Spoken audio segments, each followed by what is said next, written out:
is to be extremely light on numismatics and stick to other types of Roman finds from within Devon. So a quick introduction to PAS in Devon and my occupation of the post. I've been in post, as Nicola said, since 2018. 2019 was a really fantastic year for the PAS in Devon, and we recorded 1,545 objects in 850 records. Unsurprisingly, 2020 has been a year that I like to say was challenging rather than necessarily difficult, and numbers dropped off quite a lot, which is kind of inevitable when you can't see finders in person, although we've been working really hard to see people when lockdown periods haven't been imposed, and when we've not been able to see people, we've been doing a lot of remote recording as well. So thank you to all of the finders who've been bearing with us during this period. And looking forward to 2021, in many ways 2020 has made me think really hard about the best ways to do this job and about my practice as a finds liaison officer. And I've worked hard to try and think about outreach in particular, trying to think about reaching people from different backgrounds, working in education settings. We've got some Zoom sessions for schools in the pipeline. And of course, we've also been developing a Portable Antiquities Scheme podcast, which I'm really proud to be one of the presenters of. And there's a lovely episode with Andrew, if you would like even more Roman coins talk. It's probably one of our, it's our best episode. I'll say that, it's definitely my favorite. So there's lots of PAS goodness out there for you to enjoy. Now, you've seen a version of the map I'm going to show you already. But Roman finds form a really sizable part of my workload. They're probably second only to post-medieval finds in terms of numbers, but the majority of the ones that I see tend to come from Dorset or Somerset. So a lot of finders will go up detecting there and come back and record with me, which is absolutely fine. But when I come to write a talk like this, I sort of look through all my Roman records and go, oh, well, I thought I had rather more from Devon. However, there were 164 Roman finds that I've recorded from Devon. The majority of them are coins, again, kind of inevitably, plenty of brooches and not as much pottery as I would like, but we'll talk about that in a second. In terms of distribution, here's the map that you've already seen a version of. So Sam and Andrew have discussed really beautifully, and there was a lovely paper yesterday on the distribution of Roman finds across 7 Roman settlements in Devon. So you can see we have this, look at this bright red hotspot. Can you guess where that is? That's Ipplepen right there. And then we've got Exeter up here. We've got sort of East Devon cluster. And as Sam and Andrew have observed, look at this kind of North Devon and West Devon empty space. And I'm always saying to finders who live and work and detect out here, please go and find me something, please. There must be material here. Well, I hope so anyway. The first little cluster of finds that I want to showcase is actually from way out here in West Devon. Well, it's in Torridge, but it's right on the boundary between Torridge and West Devon. It's definitely in the wild west of the county. And this is a group of material that's been found in Broadwood Widger, which is in this little map on the right-hand side here. It's a sort of little red spot that you can see there. And this is found by a gentleman who's quite new to detecting, and he only started recording in 2017. And he's a really lovely gentleman. He's incredibly well organised, keeps beautiful records, and he field walks as well. So he does tend to pick up and bring in ceramics as well as things that he's found with his metal detector. And when this rim came in, I sort of thought, what is a nice rim like you doing in a place like Broadwood Widger? And it slightly threw me. I thought, oh my goodness, is this New Forest Square? And I was really pleased that actually it was recorded by Ed Caswell, who's also in the audience. So it wasn't just me projecting what I would like it to be onto the material, but Ed agreed, and Sally Worrell, who is our Roman finds advisor, has also signed this off and published it. So it's this is apparently a thing. There is New Forest Ware in Broadwood Widger, and it's not the only really nice little find that's come from this person's patch where they go detecting. He's also come up with some other pieces. So two really horrible grotty coins, which we will skate over. But really interestingly, this object on the left-hand side of the slide here, and Jenny Durant and I, when she was at RAM, she helped me out hugely with this because it came in and I thought, oh my gosh, what is going on here with this object? And we came to the conclusion that it was probably Roman, and it looks like a strainer or a grill. It's kind of been stamped in the middle. Absolutely fascinating, perplexing little object there. So huge thanks to Jenny for her help with that one. So a tiny little cluster of Roman finds in this area. And I'm really hoping that when I see the finder next, I haven't seen him for a while, he's going to have some more for me and we might be able to start pinning things down. I was really intrigued by Sam's map with the Roman road coming along the south coast, but then also something going around the top of Dartmoor and thinking, Broadwood Ridges along that line. So that's quite interesting for me to have seen that. Hopefully we'll see a bit more as time goes on and as ploughing takes place. It's just how it works. Moving on to another site and another really lovely lady. This lady goes out detecting quite a lot. She's really passionate. She runs one of the clubs and I record a lot of material from her, but the majority of it is from Somerset and from Dorset, which is where she usually goes and has permissions. However, she came in just after we opened again in the autumn and said, I've been meaning to show you this bag from my allotment in Columpton.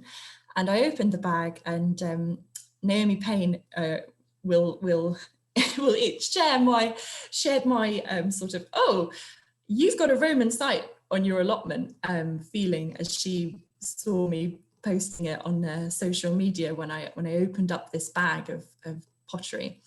And it's a really fantastic little assemblage. I think it must be associated with the Roman forts at Columpton, just further up the hill there. And what we've got is a little selection of black burnished ware. We've got grey ware. And we've also got other bits and pieces. We've got some Oxfordshire ware. We have got, I think, Scottish Samian coming in, and we've got tile and really frustratingly a really grotty little, what I think is a barbarous radiate because it's just so mashed up and the bust is quite poor, but there is a standing figure on the reverse. So it's got some kind of diagnostic features, which is more than I can say for some of the coins that I do see. And the lady also reported that oyster shell was coming up from her allotment as well. So really interesting there. And I think it's unlikely that an allotment is going to be ploughed, so I don't think there's going to be too much more from there, but we'll see. And hopefully she'll talk to other people with nearby plots and they'll be able to bring some things into me as well. Now, all the tile and ceramics might be where my heart is, but this little chap has kind of stolen it as well. This is probably my favourite find that I've recorded while in post, and it's a really gorgeous little late Iron Age or early Roman vessel mount from the South Hams. And this has a really nice story in that the finder thought that it was just a post-medieval toy. He didn't think much of it. And he'd kept it in his car as he felt it was quite lucky. He liked to keep it in the little bit between the, just under where your handbrakers, where people store their drinks and bits. He used to keep it in there. And he just showed it to me on the off chance, and I immediately sort of clutched it and thought, oh my goodness, I think I just had a feeling that this was actually a Roman artifact. And I was really pleased when I sent it to Rebecca Ellis up at Hull, and she confirmed that that's exactly what it was. And really nicely, it's the only porcine mount from Devon, and it's the second most westerly example on her data set. So that's quite exciting, and it's really lovely. And I don't know what it is about vessel mounts. Maybe they seem a bit like buses, but when you have one, you seem to have a few more. So there's a really nice bovine example there from Ottery St Mary that's coming. And that's the kind of classic version of a Roman, Iron Age Roman vessel mount. But then something else has come in, and this came in during the lockdown period, and it's been recorded remotely, so excuse the photo because it's kind of a tarted up version of the finder's photos, which were really good to be able to do this, but it's not exactly the same as taking your own photos. And it's really strange, and it really threw me, and I sent it to Reb and I thought, oh, I bet it's ethnographic, I bet it's not. But she actually felt that it is potentially Roman, and she felt that there was enough design features there. This is quoted from her, a depiction of capped bovine horns would straight away date the piece to 150 BC to 70 AD, and the cross-hatching at the bottom suggesting it dates to the Roman transition as well. So really interesting, and I can't wait to actually get this in and have a really good look at it. So much appreciated that the finders already sent it in and didn't just hang on to it and wait to show me in person, because that's been a real treat. Still more vessel related metal, really interesting little vessel mount or clip. This type of object is traditionally described as a shield clip, but the consensus among the Fines Liaison officers and Fines advisors that it's probably from a late Iron Age or Roman vessel, maybe a bucket of Aylesford swalling type. And that's a really nice little Devon find. Again, very lovely lady, very organised, and she was really shocked because she had only shown it to me on the off chance that she thought it was probably something else. And then on the left-hand side, at the bottom of the slide, we have another unusual vessel mount. And when this came in, I immediately sent it up to Reb, and she said she felt that it was more likely to be early medieval.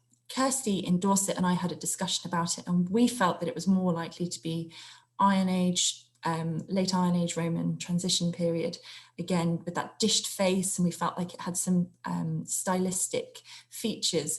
If you compare it to the more classic early medieval hanging bowl escutcheon on the right, then you can see that it's quite different. And the magic of the PAS, when I was putting this talk together, this example has popped up from Yorkshire, and their record references mine, so we've now got two relatively similar ones. This one is more clearly a boar, I think. It's got that lovely mane, and the dished face is slightly different. But I think there's enough similarity there to say that maybe this is a particular type of vessel mount that we should be starting to think about. So that's really very satisfying. I'm going to finish by a quick look at some brooches. This is it's very difficult with the Portable Antiquities Scheme talk not to slip into just doing show and tell and say, oh, this is pretty and it's from here.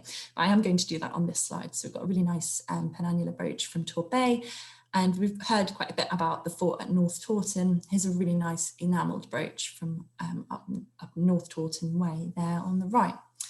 But brooches are slightly occupying more of my headspace than I would like at the moment. And I think this is highly speculative, but if we look at more traditional brooch types, then we've got, on the left, that's literally from Suffolk. It's a classic Colchester derivative T-shaped brooch. It's really classic form. And then we've got Polden Hill brooch on the right. That one's from Wales, but it was just one of the nicer examples that I could find on the database. And Polden Hill itself is a kind of Western variant, isn't it? But what I think we're starting to see in Devon and in Somerset is a variation on Colchester T-shaped brooches, and we're starting to see enamel working and variations in shape, the shape of the wings, the little central midrib on the bow, the use of kind of lozenge patterns. So I've got three examples there. The two on the left are from Devon, and the two on the right are from Somerset. So if any master's students are listening, they're looking for a research project, I would love it if somebody would look into these. Excuse my dog, the postman's obviously here. So yeah, I think there's something going on here. It's highly speculative. We don't have enough data, but every few months, some more of these come in, and I would be really interested in following this up a bit more. In conclusion, there are so many possibilities for research in the PAS data. That little brooch avenue is just one. Exploring around Broadwood Widger is maybe another. There are new sites and areas being identified all the time, and known hotspots do continue to provide new material, which we're diligently recording whether we're locked down or not. I think there's possibility of regional variations on national object types, which is worthy of more study. And please, we're here, please come and talk to us. We're very friendly. Please come and talk to us if you've got outreach ideas, if you want us to come to your child's school, if you've got research, if you've got ideas, if you've got a student who's stuck, if you'd like to volunteer with us, that would be wonderful. So please do come and talk to us. Please use the PAS, and we're here to help. So please please let us do that. Thank you very much to all the Devon finders and especially the volunteers who have helped make these records available. Thanks to Finds Liaison officers, past and friends, past and present. And of course, the ever patient Finds advisors to Bill and Tom as well, who put up with an awful lot of my nonsense over the last couple of years. Thank you ever so much, Lucy.